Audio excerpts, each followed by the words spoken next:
ಶ್ರೀ ಗಣಪತಿ ಶಾರದಾ ಗುರುಭ್ಯೋ ನಮಃ. ಶ್ರೀರಾಮ ರಾಮ ರಾಮೇತಿ ರಮೇ ರಾಮೇ ಮನೋರಮೆ ಸಹಸ್ರನಾಮ ತತ್ತುಲ್ಯಂ ರಾಮನಾಮ ವರಾನನೆ. ಶ್ರೋತೃಗಳಿಗೆ ಶ್ರೀಮದ್ ವಾಲ್ಮೀಕಿ ರಾಮಾಯಣದ ಸುಂದರ ಕಾಂಡದಲ್ಲಿ ಹನುಮಂತನು ಘೋರ ರೂಪಿಣಿಯರಾದ ರಾಕ್ಷಸಿಯರ ಮಧ್ಯೆ ಸೀತಾದೇವಿಯನ್ನು ನೋಡಿ ಪ್ರಸನ್ನನಾದುದು ಎಂಬ 17ನೆಯ ಸರ್ಗಕ್ಕೆ ಸ್ವಾಗತ.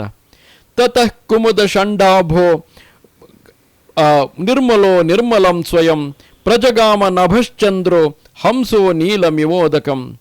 ಬಳಿಕ ಕನ್ನೈದಿಲೆಗಳ ಗುಂಪಿನ ಕಾಂತಿಯಂತೆ ಕಾಂತಿಯುಕ್ತನಾಗಿದ್ದ ನಿರ್ಮಲನಾಗಿದ್ದ ಚಂದ್ರನು ಹಂಸವು ನೀಲವರ್ಣದ ಸರೋವರವನ್ನು ಪ್ರವೇಶಿಸುವಂತೆ ಆಗ ನಿರ್ಮಲವಾದ ಆಕಾಶದಲ್ಲಿ ಪ್ರಾದುರ್ಭವಿಸಿದನು. ನಿರ್ಮಲವಾದ ಪ್ರಭೆಯಿಂದ ಕೂಡಿದ್ದ ಚಂದ್ರನು ತನ್ನ ಪ್ರಭೆಯಿಂದ ಸಹಾಯವೆಸಗುತ್ತಿರುವನೋ ಎಂಬಂತೆ ಶೀತಲವಾದ ಕಿರಣಗಳಿಂದ ಹನುಮಂತನನ್ನು ಸೇವಿಸುತ್ತಿದ್ದನು.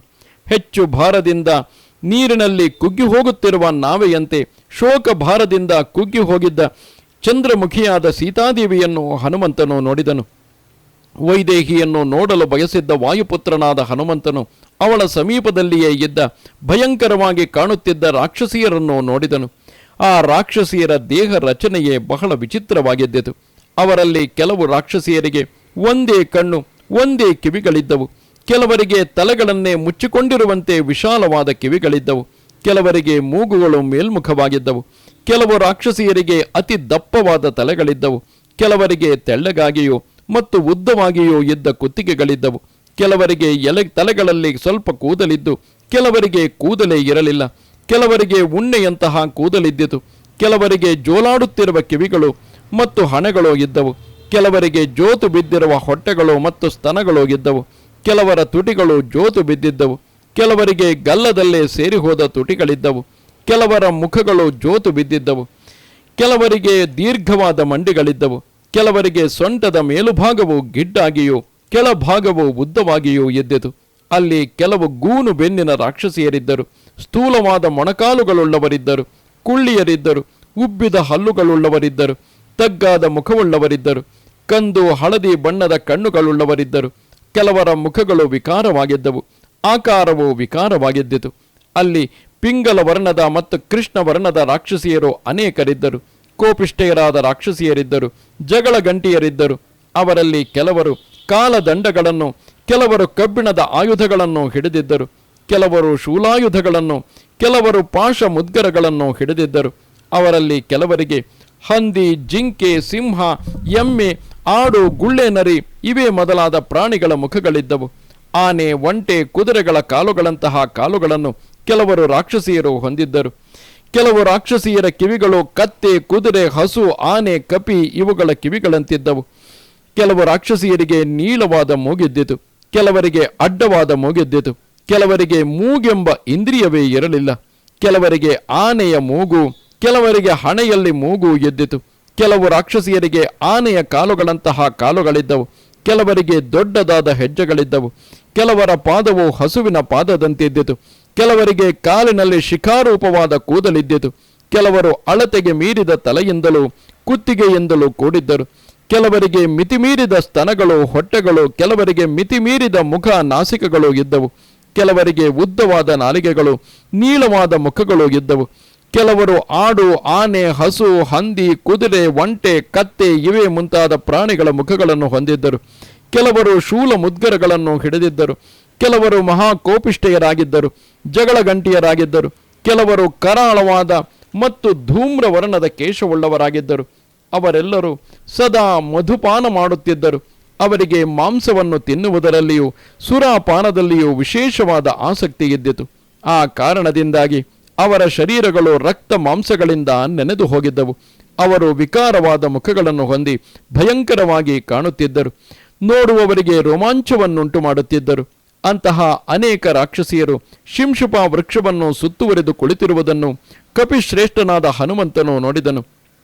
ಅಂತೆಯೇ ಶಿಂಶುಪ ವೃಕ್ಷದ ಬುಡದಲ್ಲಿ ಕುಳಿತಿದ್ದ, ಶೋಕದಿಂದ ಪರಿತಪಿಸುತ್ತಿದ್ದ, ಕಾಂತಿಹೀನಳಾಗಿದ್ದ, ಮಲಿನವಾಗಿದ್ದ ತಲೆಗೂದಲಿನಿಂದ ಕೂಡಿದ್ದ ಅನಿಂದ್ಯಳಾದ ಸೀತಾದೇವಿಯನ್ನು ನೋಡಿದನು. ಆ ಸಮಯದಲ್ಲಿ ಸೀತಾದೇವಿಯು ಪುಣ್ಯವು ಮುಗಿದ ನಂತರ ಭೂಮಿಗೆ ಬಿದ್ದ ನಕ್ಷತ್ರದಂತೆ ಕಾಣುತ್ತಿದ್ದಳು. ಆದರ್ಶವಾದ ಪಾತಿವೃತ್ಯವೆಂಬ ಚಾರಿತ್ರ್ಯದಿಂದ ಸಂಪನ್ನಳಾಗಿದ್ದಳು ಮತ್ತು ಮಹಾಪತಿವ್ರತೆಯೆಂದು ವಿಖ್ಯಾತಳು ಆಗಿದ್ದಳು. ಅನೇಕ ದಿವಸಗಳಿಂದ ಪತಿಯ ದರ್ಶನವೇ ಆಗದೆ ಬಹಳವಾಗಿ ಕಂಗೆಟ್ಟಿದ್ದಳು. ಉತ್ತಮವಾದ ಆಭರಣಗಳನ್ನು ತೊಟ್ಟಿರಲಿಲ್ಲ. ಆದರೂ ಪತಿ ಪ್ರೇಮವೆಂಬ ಆಭರಣದಿಂದ ಸಮಲಂಕೃತಳಾಗಿದ್ದಳು. ರಾಕ್ಷಸಾಧಿಪನಾದ ರಾವಣನು ಅವಳನ್ನು ಅಲ್ಲಿ ಬಂಧಿಸಿಟ್ಟಿದ್ದನು. ಅಲ್ಲಿ ಅವಳಿಗೆ ಬಂಧುಗಳು ಯಾರೂ ಇರಲಿಲ್ಲ. ವಿಯೂಥಾಂ ಸಿಂಹ ಸಮೃದ್ಧಾಂ ಬದ್ಧಾಂ ಗಜವಧೂಮಿವ, ಆನೆಗಳ ಸಮೂಹದಿಂದ ಬೇರ್ಪಟ್ಟು ಸಿಂಹದಿಂದ ತಡೆಯಲ್ಪಟ್ಟ ಹೆಣ್ಣಾನೆಯಂತೆಯೇ ಭಯಭೀತಳಾಗಿದ್ದಳು. ವರ್ಷಾಕಾಲವು ಕಳೆದ ನಂತರ ಶರತ್ಕಾಲದ ಮೋಡಗಳಿಂದ ಆವರಿಸಲ್ಪಟ್ಟ ಪಾಡ್ಯದ ಚಂದ್ರ ರೇಖೆಯಂತೆಯೇ ಕಾಣುತ್ತಿದ್ದಳು. ಅಭ್ಯಂಜನಾದಿ ಸಂಸ್ಕಾರಗಳಿಲ್ಲದೆ ಶರೀರವು ಮಲಿನವಾಗಿದ್ದಿತು. ವಾದಕ ನಿಲ್ಲದ ವೀಣೆಯಂತಿದ್ದಳು. ಸತಿಯಾದವಳಿಗೆ ಪತಿಯ ದುಃಖದಲ್ಲಿ ಇರುವುದು ಸೂಕ್ತವಾಗಿದ್ದಿತು. ರಾಕ್ಷಸಿಯರ ವಶದಲ್ಲಿರುವುದು ಯೋಗ್ಯವಾಗಿ ಕಾಣುತ್ತಿರಲಿಲ್ಲ. ಈ ಕಾರಣಗಳಿಂದ ಸೀತೆಯು ಶೋಕವೆಂಬ ಸಮುದ್ರದಲ್ಲಿ ಮುಳುಗಿ ಹೋಗಿದ್ದಳು. ಕ್ರೂರ ಗ್ರಹಗಳಿಂದ ಸಮಾವೃತವಾದ ರೋಹಿಣಿ ನಕ್ಷತ್ರದಂತೆ ಕ್ರೂರ ರಾಕ್ಷಸಿಯರಿಂದ ಪರಿವೃತಳಾಗಿದ್ದಳು. ಕುಸುಮಗಳಿಲ್ಲದ ಲತೆಯಂತೆ ಕಾಂತಿಹೀನಳಾಗಿದ್ದಳು. ಅವಳ ಅಂಗಾಂಗಗಳು ಧೂಳಿನಿಂದ ಆವರಿಸಲ್ಪಟ್ಟಿದ್ದವು. ಆದರೂ ಶರೀರದಿಂದ ದಿವ್ಯ ಕಾಂತಿಯು ಹೊರಸೂಸುತ್ತಿದ್ದಿತು. ಕೆಸರಿನಿಂದ ಬಳಿಯಲ್ಪಟ್ಟ ಕಮಲದ ಬಳ್ಳಿಯಂತೆ ಅಪ್ರಕಾಶಳಾಗಿಯೂ ಕಾಣುತ್ತಿದ್ದಳು. ಹೆಚ್ಚು ದಿವಸಗಳು ಉಪಯೋಗಿಸಿದ್ದ ಕಾರಣ ಹುಟ್ಟಿದ್ದ ವಸ್ತ್ರವು ಮಲಿನವಾಗಿದ್ದಿತು. ಆಕೆಯು ಜಿಂಕೆಯ ಮರಿಯ ಕಣ್ಣುಗಳಂತೆ ಚಂಚಲವಾದ ಕಣ್ಣುಗಳಿಂದ ಶೋಭಿಸುತ್ತಿದ್ದಳು. ಒಮ್ಮೆ ಅವಳ ಮುಖದಲ್ಲಿ ದೈನ್ಯ ಭಾವವು ಮೂಡಿ ಬರುತ್ತಿದ್ದಿತು. ಶ್ರೀರಾಮನ ತೇಜಸ್ಸನ್ನು ಸ್ಮರಿಸಿದೊಡನೆಯೇ ಆ ದೈನ್ಯ ಭಾವವು ಅಳಿಸಿ ಹೋಗುತ್ತಿದ್ದಿತು.